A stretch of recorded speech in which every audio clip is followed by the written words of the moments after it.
Hi, Sage here with Hippie from the 49th and the Hippie Sunday Bible Review. This week we are looking at Genesis 26 to 30. We move from survival stories into family power.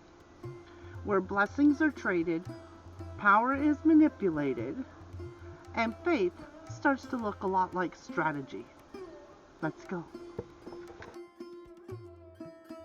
Genesis 26 sounds familiar, because it is. A famine hits, and Isaac does exactly what his father Abraham did. He moves to Gerar. God promises him land, wealth, and descendants. Then Isaac lies. He tells the king, "She is my sister," to protect himself, putting Rebekah in danger. The king finds out, and yet Isaac is still protected. Why? Because power protects power. Isaac farms, grows rich, becomes too powerful, and suddenly he's told to leave. They fight over wells, over water, over resources. Eventually, a treaty is made. This story isn't about faith. It's about land, power, fear, and who gets protected. If this sounds familiar, it should. Genesis 27 is not a holy story. It's a family power struggle. Isaac is old and thinks he's dying. He calls for Esau, his favorite, to hunt and prepare a meal so he can give him the blessing. But Rebekah hears this, and she chooses Jacob. She plans the deception. She prepares the meal. Jacob lies. Isaac blesses the wrong son. When Esau returns, Isaac trembles. Esau cries out, "Bless me too, Father." But the blessing, the power, is already gone. This story isn't about God's will. It's about favoritism, manipulation, and stolen inheritance. And once power is taken, it's rarely given back. Genesis 28 is where power leaves home and becomes belief. Jacob is sent away to Haran to find a wife. Esau hears this and reacts, not with reflection, but performance.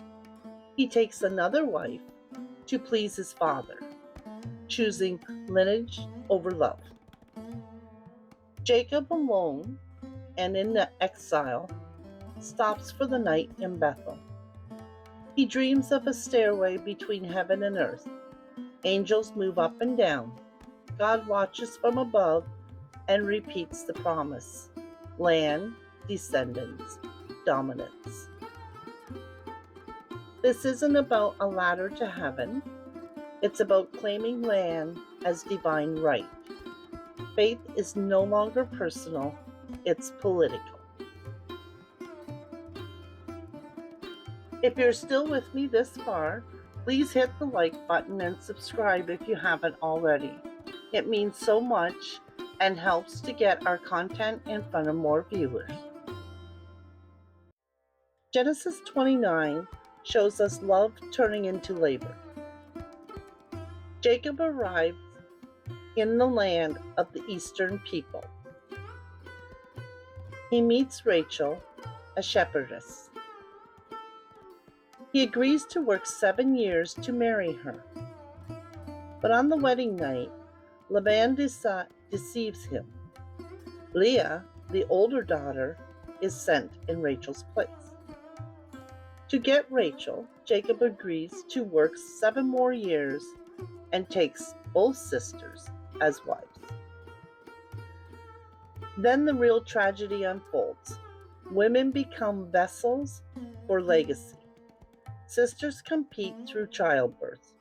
Maidservants are given as property to produce sons. 12 sons are born. One daughter, Dinah, barely mentioned. This isn't a love story. It's a system where labor, women, and children are currency. And yes, this is how empires are built. Genesis 30 is about reproduction, labor, and beating the system. Rachel can't have children and gives her maidservant to Jacob. Leah does the same. Women's bodies become bargaining chips for legacy. Then Jacob asks to leave, and Laban begs him to stay. Name your wages, Laban says. Jacob chooses the weakest looking pavement: spotted sheep, dark lambs, and spotted goats. But Jacob knows animal husbandry. He breeds only the strongest animals in his favor, leaving the weak for Laban. Jacob grows wealthy, Laban doesn't. This isn't magic, it's knowledge used inside an unfair system. When power exploits labor, survival means learning the rules and bending them. Be sure to join us next time on the Hippie Bible Review while we continue Jacob's story. I did mention he had sons.